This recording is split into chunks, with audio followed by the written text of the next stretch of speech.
Iyi ni radiyo BBC Gahuzamiryango ivugira i Londres kuri metero 19, 25, 31 na 41 ku mirongo ya FM mu karere k'ibiyaga binini no kuri internet kuri bbcgahuza.com.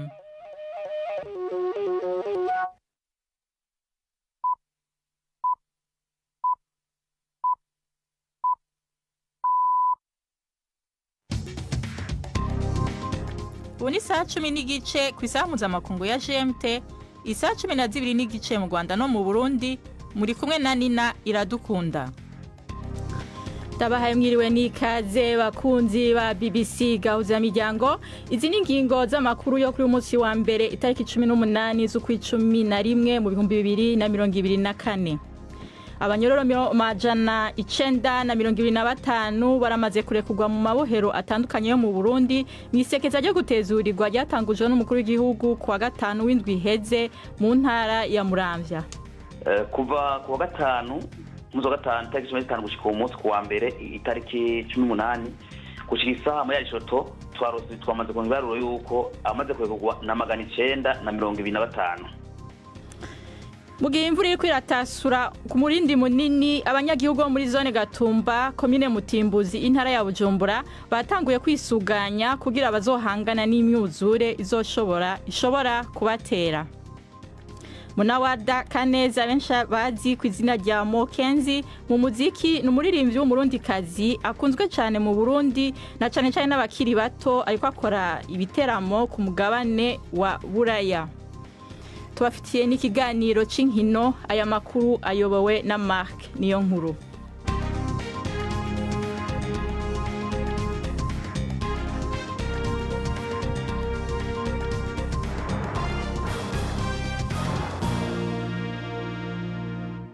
Idoni David byose ni mukanya. Jacques Niyitegeka ahejeje kutubwira ayavugwa kw'isi. Perezida wa Brazil Luiz Inácio Lula da Silva yafunguye ku mugaragaro inama ngarukamwaka y'ishyirahamwe ry'ibihugu 20 bifite ubukungu bukomeye ku isi G20 Rio de Janeiro, bazanatangiza umugambi mpuzamahanga ugamije guhangana n'ikibazo cy'inzara n'ubukene ku isi. Ibihugu bigera kuri 81 byashyize umukono kuri uwo mugambi, maze hiyongeraho umuryango w'ubumwe bw'Uburayi, umuryango w'ubumwe bw'Afrika n'indi miryango ikomeye mpuzamahanga. Perezida Lula yisinzara ku isi icyorezo cyagombye gukoza isoni abayituye. Abayobozi b'umuryango wa G20 kandi byitezwe ko bagomba no kuganira ku kuntu bakongera inkunga y'amafaranga igamije kurengera ikirere. Ariko umunyamakuru wa BBC uri muri Amerika y'Epfo aravuga ko icyemezo cya Perezida Biden cyo kwemerera Ukraine kurasa za misile imbere mu Burusiya ikoresheje intwaro yahawe na Amerika ari kimwe mu bibazo biza kwibandwaho cyane muri iyo nama. Ibiro by'umukuru w'igihugu cy'Uburusiya byatangaje ko niba koko Leta Zunze Ubumwe za Amerika zafashe icyemezo cyo kwemerera Ukraine kurasa imbere mu Burusiya ikoresheje ibitwaro birasa kure cyane Amerika yihaye, ngo ibyo azaba ari nko gusuka lisansi ku muriro no kongerera ubukana intambara. Abategetsi bo muri Amerika baravuga ko Perezida Biden yatanze uruhushya, ariko ntibyari byatangazwa ku mugaragaro. Aganira n'itangazamakuru kuri telefone, Dmitry Peskov, umuvugizi wa perezida w'Uburusiya, yavuze ko ibyo bizatuma intambara irushaho gukaza umurego. Dmitry Peskov: Perezida Putin yarabisobanuye kandi abisobanura mu buryo bwumvikana. Ikibazo nuko biriya bisasu bitoherezwa na Ukraine. Ibyo bisasu biraswa n'ibyo bihugu byayihaye uburenganzira, kuko uko bihabwa icyerekezo ndetse n'ubundi buhanga ntibikorwa n'igisirikare cya Ukraine. Ibi birakorwa n'impuguke mu bya gisirikare zo mu bihugu byo mu burengerazuba bw'isi, kandi ibi birahita bihindura uruhare rwabo muri iyi ntambara. Ni ikibazo gikomeye kandi ni n'umugambi w'ubushotoranyi muri iki kibazo. Umukuru w'umujyi wa Ukraine urimo icyambu wa Odessa haravuga ko igitero cya misile cy'Uburusiya cyishe abantu 10. Yandika ku rubuga nkoranyambaga rwa Telegram, Oleg Kiper yavuze ko abandi bantu barenga 40 bakomeretse. Perezida Zelensky nawe kuri Telegram yavuze ko hari misile yarashwe mu gace karimo amazu yo guturamo kandi yangiza inyubako nyinshi. Hagati aho Minisiteri y'Ingabo y'Uburusiya iravuga ko abasirikare bayo bafashe umurenge uri mu burasirazuba bwa Ukraine mu karere ka Novorosiysk mu gihe zagendaga zigira imbere zerekeza Pokrovsk. Hari amasangano y'amayira menshi hanyuzwamo ibintu n'abantu. ibitangazamakuru byo bya leta mu Bushinwa biravuga ko harangiye imirimo y'ikiciro cya nyuma cy'umuyoboro ujyana umwuka wa gaze mu Bushinwa uyivanye mu Burusiya. Igice cya nyuma cy'uwo muyoboro kigera mu mujyi wa Shanghai. Ni umuyoboro wafunguwe ku mugaragaro hashize imyaka 5 ariko umaze igihe udakora ku rugero rungana n'ubushobozi bwawo.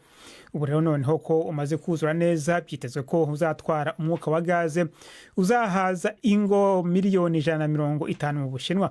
Ubushinwa busigaye bwarabaye umukiriya ukomeye w'isoko rya gaze n'ibitoro ry'Uburusiya kuva ibihugu byo mu Burayi byiboneye andi masoko nyuma y'aho Uburusiya bushojereje intambara kuri Ukraine.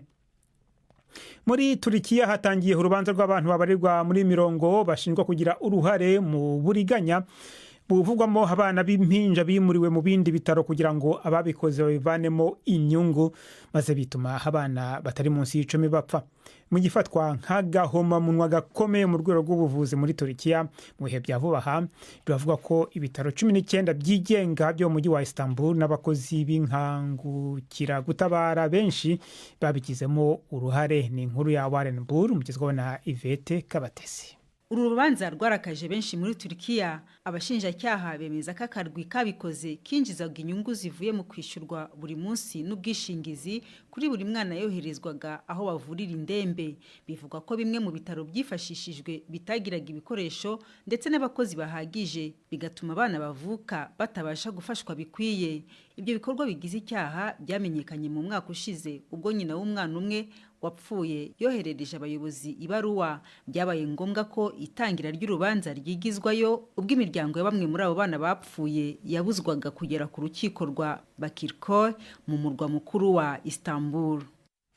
Abategetsi muri Gabon baravuga ko abaturage batoye ku bwinshi bemeza itegeko nshinga rishya rishyigikiwe n'umusirikare uyoboye igihugu. Amajwi hafi 92% niyo yaryemeje. Mu bigomba guhinduka harimo gushyiraho manda 2 z'imyaka 7 ku mwanya w'umukuru w'igihugu. Abarenenga bavuga ko ibi byose bisa n'ibyakorewe General Oligui Nguema wafashe ubutegetsi umwaka ushize. Byitezwe ko haziyamamaza mu matora ataha kandi kudeta yakoze yashoje imyaka ibarirwa muri 70 y'ubutegetsi bw'umuryango wa Bongo. General Nguema yasezanije abaturage ko ubutegetsi buzasubizwa abasivile mu gihe cy'imyaka 2. Nina. Urakoze Jacques Nitegeka kuri aya makuru ejeje kudushikiriza.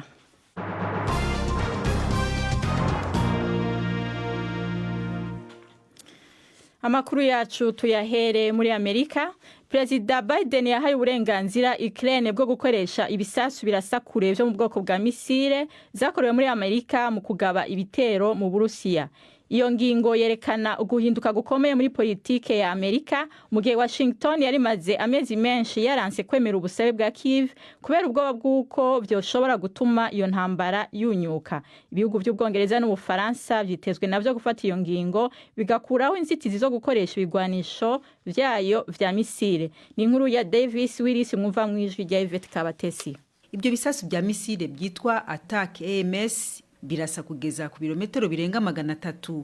Hashize amezi Perezida Zelensky asaba ibiro bya Perezida wa Amerika uburenganzira bwo gukoresha ibyo bisasu, ariko ibihumbi by'ingabo za Korea ya ruguru byoherejwe gufasha Uburusiya ku rugamba nibyo byatumye Perezida Biden yemera. Mbere hibazwaga ko gukoresha izo ntwaro kwa Ukraine bizagarukira gusa ku kwitabara kw'abasirikare bari mu gace ka Kursk ku Burusiya, ariko kohereza ingabo uko ariko kose gushobora gufatwa n'Uburusiya nk'ubushotoranyi bwo ku rwego rwo hejuru. Kuba rero Donald Trump asaba ko intambara yahagarara, kujya ku butegetsi kwe guhangayikishije ku bijyanye n'ejo hazaza h'ubufasha bwa Amerika kuri Ukraine, ndetse Perezida Biden yiyemeje gukora ibishoboka byose ngo afashe mu gihe gito asigaranye ku butegetsi. Kuri we gushimangira inkunga ya gisirikare ngo byaha Ukraine uburemere mu biganiro by'amahoro bishobora kuzakurikira.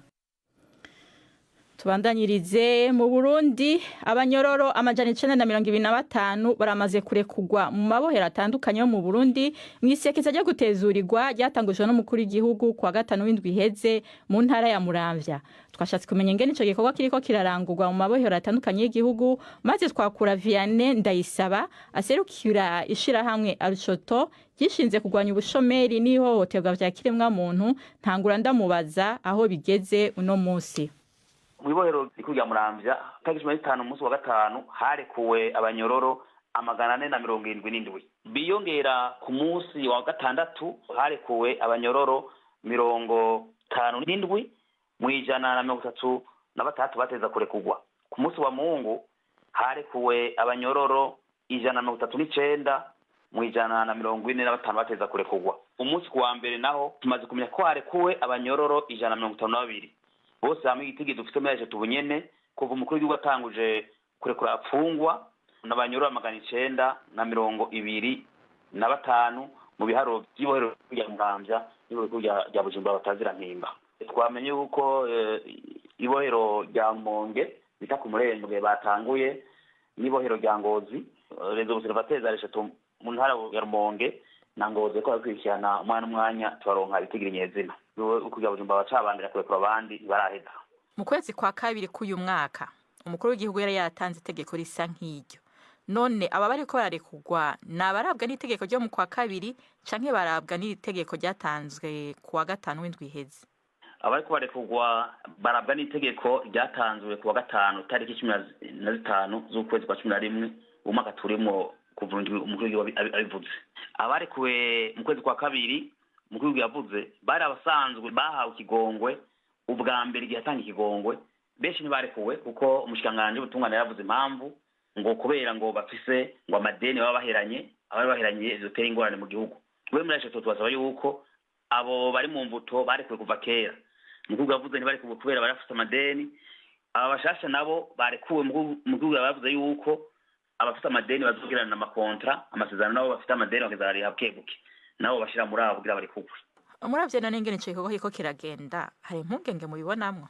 Igikorwa turavye ko turakiragenda muri Arisoto twege turakisema impungenge dufite nizi kuko tumaze kubona abantu bahamagagwa kurekugwa ku rutonde ari jana na 56 nkuko vyakozwe mu munsi wa gatandatu tariki 16 zuku mu bori kujya mpimba mwijana 33 basomwe kubarekugwa haci yataha 57 gusa abashika 79 bagumiza mu mvuto. Urumva ko twafise amakenga cyane muri Soto bitubona igituma abantu bagumizaho kandi bari ku rutonde bakagizwa kuko amadosiye yabo yabuze yobura gute kandi ari bo babasize ku rutonde amadosiye yabo. Urundi andi makenga dufise tubona ko bishobora gutuma iko bitagenda neza kubona abantu batandatu bagumizwa mu mvuto mwijana 44 bari basomwe ko bataha ku munsi wa Mungu ejo wahise tariki 17 z'ukwezi turi mu mwaka wa 2024 bagizwa yuko ngo banze bavuge nyumba 15 abatwara bavuka. Urumva ko n'amakenga mu vyisunzwe ntawe giza bavuga yuko ubisunga ko umuntu avuga mustaneri amutwara.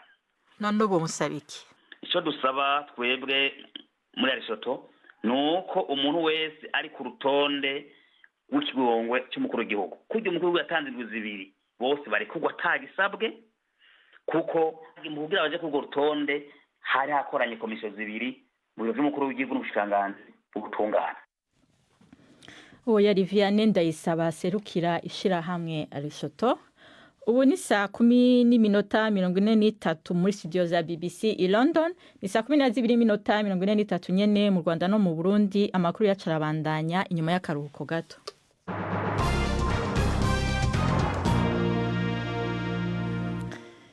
Tugume mu Burundi mu gihe imvura iriko iratasurana umurindi munini abanyagihugu bo muri zone Gatumba komine Mutimbuzi intara ya Bujumbura batanguye kwisuganya kugira bazohangane n'imyuzure ishobora kubatera. Igihe BBC gauza miryango yahashika yasanze bamwe bariko barakora ibikorwa byo gukomeza imishinge y'amazu yabo kugira amazi ntazozisenye. Gatumba ni kamwe mu turere bw'Uburundi mu burere bw'Uburundi bukarirwa cyane n'imyuzure ikomoka mu kiyaga Tanganyika no mu ruzi Rusizi iheruka yabiciye bigacika ikaba yarabaye mu ntango z'uyu mwaka. Ni inkuru ya Gildas Yihundimpundu. Aha turiko turabetona kuri fondation kugira ngo amazi aje ashasubira inyuma ntahitane kuzibomoka. Aha ni muri quartier ya Mushasha muri zone Gatumba. Manuel Ndikumana afadikanije n'indi misoro ibiri bariko baratunganya inzu yabo kugira ishobore kuzohangana n'imyuzure. Uyu mugabo w'imyaka 42 avuga ko igiti gitomukora mu jisho kabiri kubera ivyabaye mu ntango z'umwaka vyabashikiye batiteguye. amazi azoza asanga amazu akomeye kuko byaduhaye icigwa kubera amazu menshi yabomaguritse atasima yari ikazi yari irimo ntitwari twiteguye. Hirya gato Bosco nawe nyene ariko arakomeza uruhome rw'inzu y'iwabo, nubwo yemeza ko isima ibazimba cane bigatuma bakoresha nkenke, arizeye ko izobafasha gutangira amazi. Aya mazi yaje kuvuga ati nta mazi yava mu kuzimu yaragenda akagaruka, nta mazi y'ukwezi kumwe rero bihuye n'agasima gakomeye na mitende izu yaguma ihagaze. Ushitse muri zone Gatumba ucubona ko ugeze ahantu hasinzikajwe cane n'imyuzure, hamwe amazi ntarasubira inyuma, ahandi naho uguma ubona amazu yabomaguritse ayandi akiri mu mazi. Bamwe mu banyagihugu baracaba mu mahema. Akarorero ni Muwamvu Nzeyimana w'imyaka 76, aba mu kazu k'ihema ka metero 2 kuri 3. Ukinjiyemwo wakirwa n'ivyondo vyinshi, udusahani, udukombe n'udusafuriya atubika ku gitanda. Kugira ivyo vyondo ntibimubuze gukinjika, agerekeranya amabuye ku buryo imbabura ija mu kirere. Imbabura nasize ko amabuye nuko nyene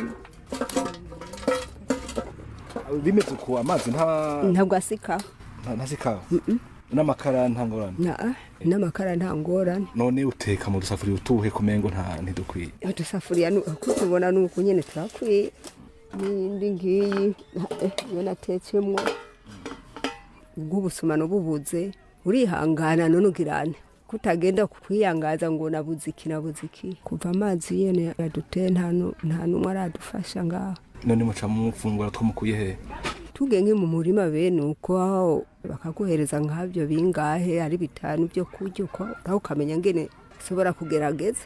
Myinshi muri iyi miryango yemeza kwitorohewe namba, n'abana biga ngo birashika bakava ku ishure ntibaronke ico bafungura. Imvura iguye tuguma tunyagirirwa hanyene muri utu duhema, umuyaga uje urahuhuta tugatuna hanyene muri aka gakoni ubona hoho harakasakaye. Abana biga ntibaronka ivyo bafungura, ntubona nk'ubavuye ku ishuri nagopesheje inusu y'ubufu niyo tugomba kurondera turye. Oya tujya rimwe nk'ubu turiye ntidusubira. Iyi miryango isaba gufashwa. Dusaba nyene ko boturungikira agafashanyo nk'akareta n'uduhema n'utwo turya. Zone Gatumba iri mu burere bwabangamiwe cane n'iduga ry'amazi ya Tanganyika ryabaye mu ntango z'umwaka. Amazu aharurwa mu bihumbi yarabomotse. No ku ruhande rwa meri ya Bujumbura amazu aharurwa mu bihumbi vyagenze uko nyene, beneyo basigara baturatura. Ubu rero bamwe n'abandi baguma bibaza icigwa inzego z'igihugu zakuye mu vyabaye n'ico ziriko zirakora kugira zitore umuturama. Kuri iki kibazo nagerageje kurondera abaserukira ubushikiranganje bw'ibidukikije ariko sinashoboye kubaronka. Gildas Yihundimpundu i Bujumbura. Urakoze Gildas Yihundimpundu. Bonaho tubabwire yavugwa mu muziki. Mona Walda Kaneza benshi bazi ku izina rya Mokenzi mu muziki, n'umuririmbyi w'umurundikazi akunzwe cyane mu Burundi na cyane n'abakiri bato. Uwo mwigeme w'imyaka 26 yahoze y'igisonga c'umwigeme mwiza kandi aciye ubwenge mu Burundi mu 2017, ariko arakorera ibiteramo mu bihugu vya Buraya aho ariko arateramisha abakunzi biwe bagwiriyemo abarundi n'abanyarwanda. Vyagenze gute uwo yari Miss Burundi asanzwe afite impamyabushobozi mu gisata c'amabanki ngo yisange mu muziki? Mugenzi wacu Alain Majesté Barengari mu Bubirigi yaganiriye nawe mu rugendo rw'ibiteramo vyiwe i Buraya, adutegurira inkuru ikurikira.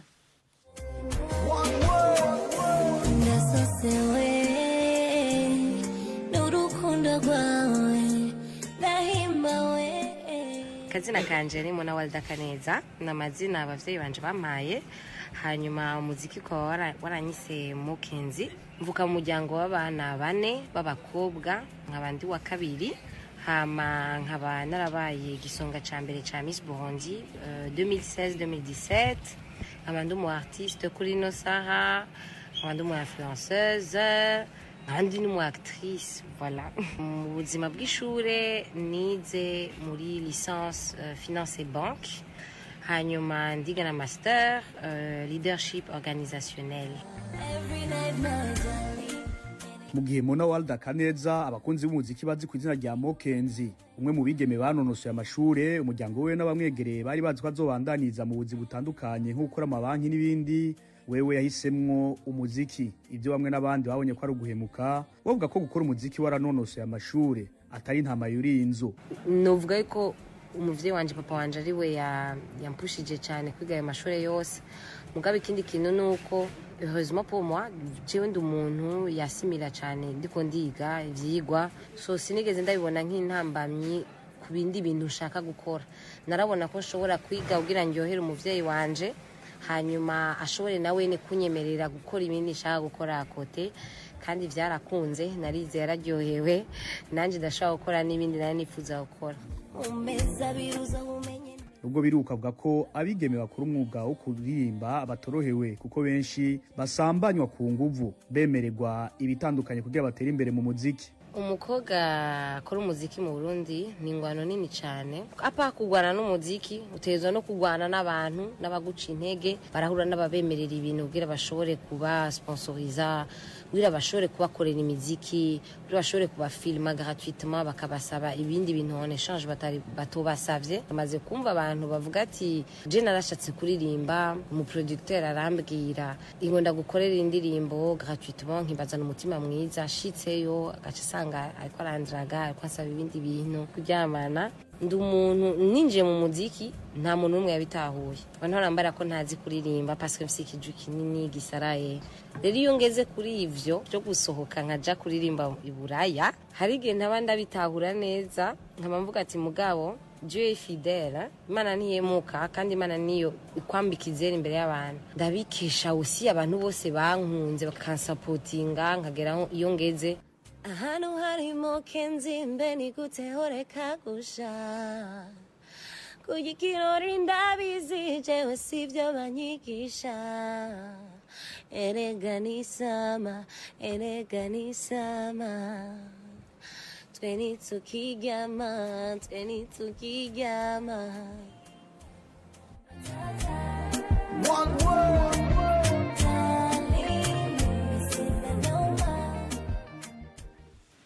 urakoze Alain Majesté Barenga. Tubandanyiriza amakuru yacu muri Aziya. Sentare ntahinyuzwa mu gihugu c'Ubuhindi yaneguye indogozi zo mu gisagara ca Delhi kubera batevye gushira mu ngiro ingingo zo gukinga guhumana kw'ikirere kuguma kwiyongera. Abacamanza bavuze ko izo ngingo zidakwiye kuvaho atari ubusha rwabo rutanzwe. Inkuru ya Ambarasane Tirajane mwumva mw'ijwi rya Jean-Claude Mwambutsa. Abacamanza bavuze ko guverinoma nkuru y'Ubuhindi ndetse n'ubutegetsi bw'intara bafite inshingano zo gushyiraho uburyo butuma abaturage babaho ubuzima butugarijwe n'ihumana ry'ikirere. Urugero rw'ihanganirwa rw'ihumana ry'ikirere ku munsi nk'uko bivugwa n'ishami rya Loni ryita ku buzima OMS ngo rumaze kwikuba inshuro zisaga 60 mu murwa mukuru wa Delhi. Minisitiri uyobora uyu mujyi yavuze ko abaturage batagishoboye guhumeka. Hari abavuga ko urugero rw'ihumana ry'ikirere ari nk'umutego w'urupfu. Haratungwa agatoki imyuka isohoka mu nganda isohorwa n'imodoka ndetse n'ibikorwa bitemewe byo gutwika mu mirima yo muri leta zituranye n'iya Delhi. Kuva kuri uyu wa mbere amakamyo yose anywa mazutu yabujijwe kwinjira muri uyu mujyi uretse atwaye ibintu bya nkenerwa by'ibanze. Imishinga y'ubwubatsi bw'inyubako za leta yabaye ihagaritswe. Amashuri menshi yerekeje ku buryo bw'ikoranabuhanga mu kwigisha, naho ibigo bifite ibyicaro muri Delhi bisabwa kwemerera 2/3 cy'abakozi babyo gukora bari mu rugo.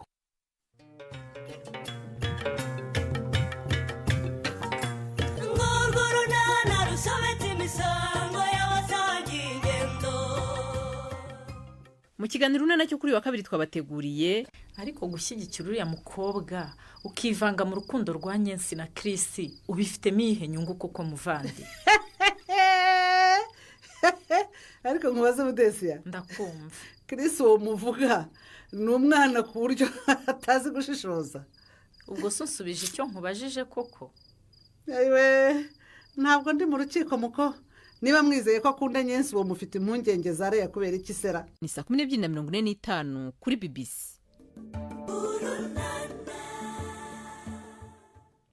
Ubu naho n'umwanya w'ikiganiro c'inkino mushikirizwa na Yves Bucyana. imikino kuri BBC gahuza miryango. Mwereweho neza amakuru y'imikino aribanda ku mikino yo guhatanira itike y'igikombe cya Afurika kizakinirwa mu gihugu cya Maroc umwaka utaha. Ikipe y'u Rwanda Amavubi mu itsinda rya kane iri mu gihugu cya Nigeria gukina na Super Eagles. Kuri ubu umukino uri gukinwa kimwe n'undi wo muri iryo tsinda uri guhuza Libya na Benin. Nigeria n'amanota yayo 11 yarangije kubona itike. Imibare iri muri iri tsinda kugira ngo haboneke ikipe izajyana na Nigeria, u Rwanda rurasabwa gutsinda Nigeria ariko nanone rugasaba ko Libya yatsinda Benin, mu gihe Benin yo isabwa gusa kunganya na Libya. Inkuru ivugwa cyane ariko ni ya Ghana Black Star yananiwe kubona itike y'igikombe cya Afurika.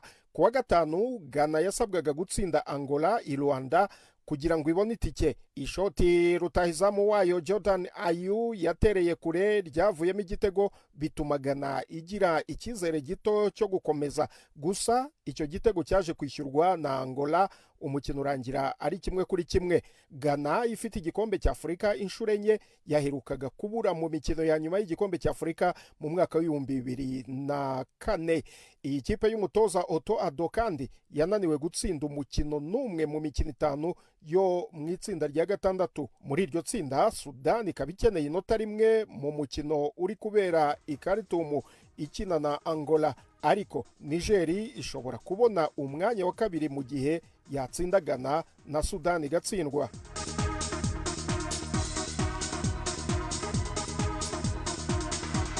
Mu makipe yo mu karere ku munsi w'ejo amaso yose mu karere ka Afurika y'Iburasirazuba azerekezwa i Dar es Salaam muri Tanzania. Ikipe ya Taifa Stars izakina umukino wo gupfa cyangwa gukira na Guinea, bahatanira umwanya usigaye muri iryo tsinda riyobowe na Repubulika ya Demokarasi ya Kongo. Guinea kugeza ubu ni ya kabiri n'amanota 9, irasabwa kunganya gusa kugira ngo ikomeze, naho Tanzania ya gatatu n'amanota 7 irasabwa gutsinda uwo mukino. Kenya izahura na Namibia mu mukino wo kwishimisha kuko yamaze gusezererwa muri iryo tsinda riyobowe na Cameroon ifite amanota 11 na Zimbabwe ya kabiri n'amanota 9. Kenya yo ifite amanota 5. Uganda izakirwa na Congo Brazzaville. Afrika y'Epfo ikine na Sudan y'Epfo. Afrika y'Epfo na Uganda zarangije kubona itike yazo. Uburundi nabwo bwamaze gusezererwa buzahura na Senegal ifite itike yayo, hamwe na Burkina Faso yo izakina na Malawi.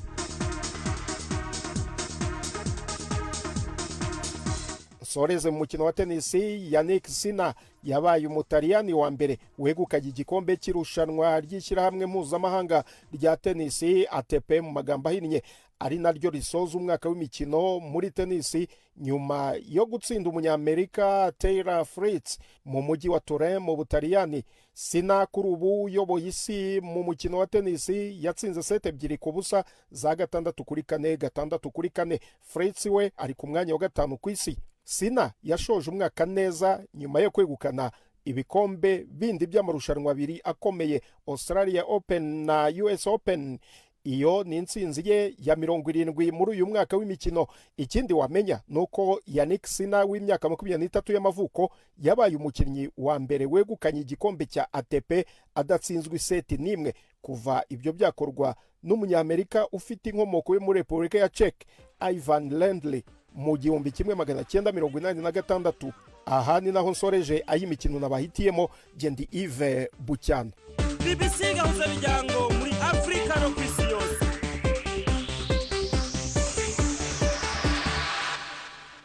Urakoze Yves Bucyana. Amakuru yacu wagarukiye ngaha, ariko imbere ko tubasezera tubabwire ko mu Burundi abanyororo 925 bamaze kurekurwa mu mabohero atandukanye y'igihugu mu isekeza ryo gutezurirwa ryatanguje n'umukuru w'igihugu kwa gatanu w'indwi iheze mu ntara ya Muramvya. Mu gihe imvura iriko iratasura ku murindi munini, abanyagihugu bo muri zone Gatumba komine Mutimbuzi intara ya Bujumbura batanguye kwisuganya kugira bazohangane n'imyuzure ishobora kubatera. Aya makuru yahagarariwe na Mark niyo nkuru, mwayashikirijwe na Nina Iradukunda. Mu buhinga bw'ivyuma twafashijwe na Suzanne Lennon. Mwakoze kubana natwe na Gahwane.